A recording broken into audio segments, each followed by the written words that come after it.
Yung pag sinabi niyang Ninoy Aquino, may possibility na sa kanya yun gagawin o sa kanya mangyari. Kung naalala ninyo, sinabi ni Harry Roque, may sinabi si Sara sa kanya na hindi niya nagustuhan kasi nakakatakot na plano. Kung naalala niyo noon, ang ginawa ni Sara, naggurgur sa liig. Anong pinapakalat nila? Ginurgur sa liig. Sinong pinagbintangan? Meron daw nagurgur sa liig niya, may nag-attempt kaso hindi nag-success. Paano siya magurgur? Meron siyang 300 plus bodyguard. Pagkasunod, hindi umepekta yung gurgur-gurgur niya. Hindi umepekto yung gurgur-gurgur niya. Anong ginawa? Nagpapilay ng kamay. Nagpapapilay ng kamay. Hindi pa rin umepekto ang pilay-pilay niya. Nagbanta pa siya. Na pag ako pinatay, may nakausap na akong killer na patayin niya si Bongbong, si Lisa at si Martin. So ngayon, kapag binaril siya dyan sa tarmac, pagbaba niya sa airport, sinong pagbibintangan? Si Bongbong Marcos, si Lisa at si Martin Romualdez. Hindi nyo ba po pwedeng isipin? Huwag niyong isipin na pag si Digong umuwi ng Pilipinas, magiging si Ninoy Aquino Jr. siya.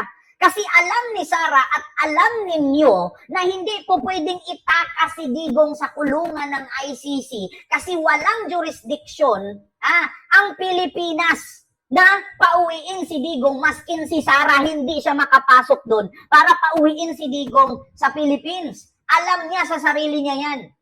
Ngayon, bakit hindi natin pwedeng baliktarin ang sitwasyon? Bakit hindi natin ibaliktad kay Sara at si Sara ang magiging Ninoy Aquino ng airport? Ang tanong ngayon, pag nangyari na si Sara ay maging Ninoy Aquino girl version, sino ang sisisihin? Sino ang pagbibintangan? Si Marcos.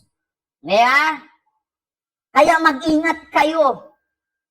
Sinabi na mismo ni Harry Roque yan, ngayon lang ako sumunod kay Sara.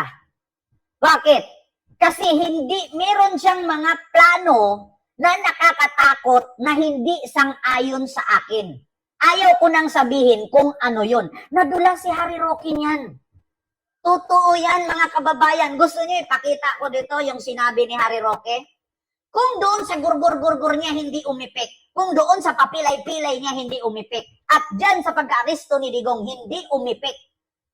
Sabi ko nga sa inyo bakit?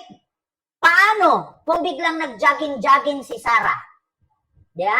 At may inutusan siyang sniper, pinabaril ang paa niya. Sino ang pagbibintangan? Kasi ang sabi niya, kung ako mamatay, may kinausap na akong killer. Na pag ako namatay, patayin niya si Lisa, si Bongbong, at si Martin Romualdez. May maitim na balak. Binulgar ni Harry Roque yan. Hindi siya sang-ayon sa gusto ni Sara kay nakakatakot. Either yun na yung gagawin ni Sara ang sarili niya bilang Ninoy Aquino.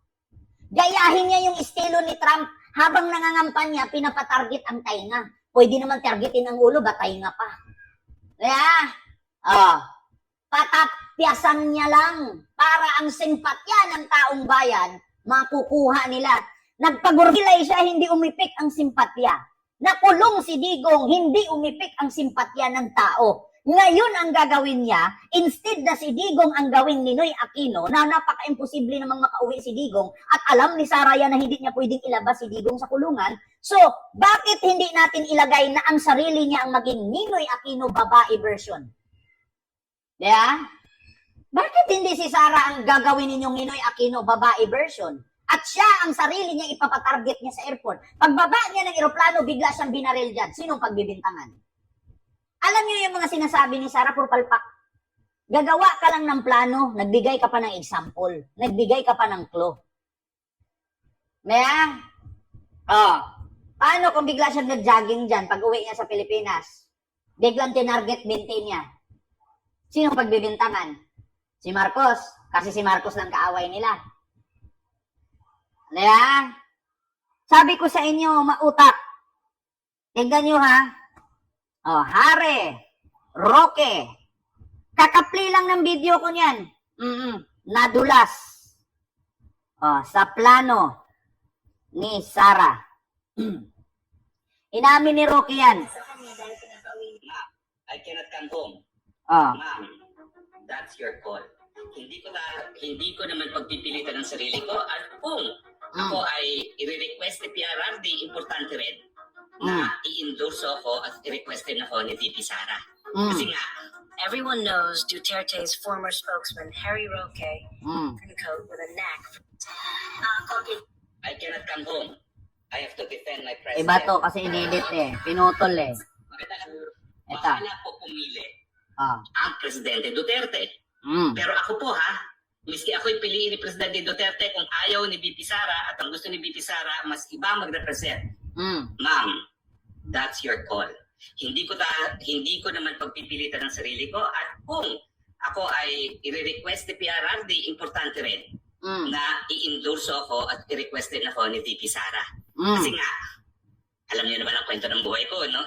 Talaga namang ako'y tagasunod ni VP Sara, susunod ako sa sasabihin ni VP Sara at yan po ay walang halong kaplastikan. That's true. Eh kita nyo nga, sumunod ako sa kanya sa Unity, ano nangyari? So, susunod ako kung ano ang sasabihin niya sa akin. Bagamat, nung nag-usap, wala po. May dugtong to. Bagamat nung nag-usap kami. Sundan nyo yung video na yan. Bagamat nung nag-usap kami, meron siyang plano na hindi ako sang-ayon kasi nakakatakot. Nadula si Roque dito, mga kababayan. Wala po ako ngayon. Ito ha. Panoorin nyo ha. Ito. Sara, mas iba mag-represent. Ma'am, that's your call. Ayan. Hindi ko naman pagpipilitan ng sarili ko at kung ako ay i-request ni PRRD, importante rin na i-endorse ako at i-request din ako ni VP Sara. Kasi nga, alam niyo naman ang kwento ng buhay ko, no? Talaga namang ako'y tagasunod ni VP Sara, susunod ako sa sasabihin ni VP Sara. At yan po ay walang halong kaplastikan. That's true. Eh kita nyo nga, sumunod ako sa kanya sa Unity, ano nangyari? So susunod ako kung ano ang sasabihin niya sa akin. Bagamat, nung nag-usap kami, sabi ko kasi minsan nakatakot ako sa iyo eh. Kaya minsan may mga gusto kang gawin na sa tingin ko hindi ko sang-ayon, hindi ako makapagsalita, no? Hindi ko sasabihin ko ano yan. Pero may dalawang Diba? Minsan, nag-uusap kami. Tignan ha. At kung ako ay i-request ni PRRD, importante rin na i-endorse ako at i-request din ako ni VP Sara. Kasi nga, alam niyo naman ang kwento ng buhay ko, no? Talaga namang ako'y tagasunod ni VP Sara, susunod ako sa sasabihin ni VP Sara. At yan po ay walang halong kaplastikan. That's true. Eh kita nyo nga, sumunod ako sa kanya sa Unity, ano nangyari? So susunod ako kung ano ang sasabihin niya sa akin. Bagamat, nung nag-usap kami, sabi ko kasi minsan nakatakot ako sa iyo eh. Kaya minsan may mga gusto kang gawin na sa tingin ko hindi ko sang-ayon, hindi ako makapagsalita, no? Hindi ko sasabihin ko ano yan. Pero may dalawang bagay na ngayon lang nangyari na sumunod ako sa kanya. Diba? Minsan, nag-uusap sila. Sabi ni Harry Roque, natatakot ako sa iyo eh. Kasi meron kang mga plano at gagawing bagay na hindi sang-ayon sa akin na nakakatakot. Diba? Alam nyo na mga kababayan, bakit sasabihin ni Lustay na kapag umuwi si Digong magiging Ninoy Aquino Jr. siya? Alam naman niya sa sarili na hindi na pwedeng umuwi si Digong sa Pilipinas at alam niya sa sarili niya na hindi pwedeng ilabas si Digong sa kulungan. Kay Harry Roque pa lang mismo nang galing sa bunganga, natatakot siya kay Sara kasi merong mga plano si Sara na hindi siya sang-ayon, na nakakatakot at hindi niya sasabihin kung ano yun. Kaya, may nag-comment. Wala ka pang, tanga at bubulang maniwala kay BP. Ito, may nag-comment dito kanina eh. Ayan, ito. Tamang hinala ka. Hindi tayo sabihin tamang hinala, dapat advance kang mag-isip. Bakit? Sa sitwasyon nila ngayon, mangdadamay na yan. Kasi bakit? Wala na silang patutunguhan. Pagdating sa politika, bagsak at downfall na sila. Di ba? Wala na sila. Ano pang gustong mangyari ng mga Duterte sa buhay politika nila? Ang laki ng kasiraan nila. Bumagsak na yung politisyan nila. Wala nang naniniwala sa kanila at pagod na ang tao sa drama nila. So anong gagawin nila? Mananabla na lang sila. Yun naman talagang gagawin nila. planuhin ng mga Duterte, ano pang inaantay nila sa buhay? Sa tingin ninyo si Sara pag na-impeach yan this coming June, makakatakbo pa siya pagka-presidente? Hindi na. Maskin tanod, hindi siya tatanggapin pag na-impeach na siya. Mananabla na yan sila. Sirang-sira na sila sa social media. Sirang-sira na ang buhay nila bilang politician. Ganun ang katotohanan. So, wala na ang tatay nila na magaling di umano at matalino di umano. Bakit? May namana ba? Isa sa kanila, sa kanilang tatay, ang katalinuhan pagdating sa politika, walang nagmana sa kanila. Mananablayan sila. Maniwala kay sa akin. Yung gagawin nila ngayon, mananablayan. Kung hindi tumalab ang gurgur sa liig, nagpapapilay. Kung hindi tumalab ang pilay sa braso, magpapapatay sa sarili or di kaya magpapabaril. Ganun lang ang gagawin. Kaya, yun ang katotohanan. Mananablayan. Nako, niwala kayo sa akin. Ito, pakinggan nyo Si Harry Roque nadulas. ni Sara. At yan po ay walang halong kaplastikan. That's true. Kita nyo nga, sumunod ako sa kanya sa Unity. Ano nangyari? So, susunod ako kung ano ang sasabihin niya sa akin. Bagamat, nung nag-usap kami, sabi ko kasi minsan nakatakot ako sa iyo kaya minsan may mga gusto kang gawin na sa tingin ko, hindi ko sang-ayon, hindi ako makapagsalita, no? Hindi ko sasabihin ko ano yan, pero may dalawang ba? Diba? Minsan natatakot ako sa iyo kasi meron kang mga gagawin, mga plano na minsan hindi ako sang-ayon at hindi ko nasasabihin kung ano yan. Diba? Mali ba na lumabas sa bunganga ni Harry Roque? Minsan daw natatakot siya kasi meron siyang mga balak o gagawin na nakakatakot si Sara na hindi sang-ayon kay Roque. So anong ibig sabihin ng nakakatakot na bagay na hindi niya gusto ni Roque? Kaya sumunod siya kay Sara ngayon at lumaylo siya. Di ba? Alam niyo, dapat imbestigahan din si Sara dyan sa pagtatago ni Roque. Kasi mismo sa bunganga ni Roque nang galing, sumunod siya sa lahat ng utos ni Sara sa kanya. Di ba? Huwag niyong intindihin yung sinabi ni Lustay na pag umuwi si Digong sa Pilipinas, magiging Ninoy Junior siya. Kasi ever since hindi na pwedeng iuwi si Digong sa Pilipinas, walang jurisdiction ang batas ng ating bansa para kunin si Digong doon. Ang totoo dyan, bakit hindi nyo ilagay sa katawan ni Sara? Kasi si Sara lang ang uuwi ng Pilipinas. Bakit hindi nyo isipin, baka si Sara ang magiging Ninoy? Aquino, babae version. Pagbaba niya ng eroplano, siya ang tinarget. Sarili niya ang tinutukoy niya doon. Iti-twist niyo yan. Sabi nga ni Franz Castro, ganyan naman talaga ang mga Duterte. Mahilig mag-twist. Yeah. Ganyan naman talaga ang mga Duterte. Mahilig mag-twist. Ano sabi ni Franz Castro? Mahilig magbaliktad ng kwento. Yung sinabi niya na si Digong uwi ng Pilipinas, magiging si Ninoy. Isipin ninyo, hindi pwedeng umuwi si Digong sa Pilipinas. Uuwi man siya dito, pantay ang paa.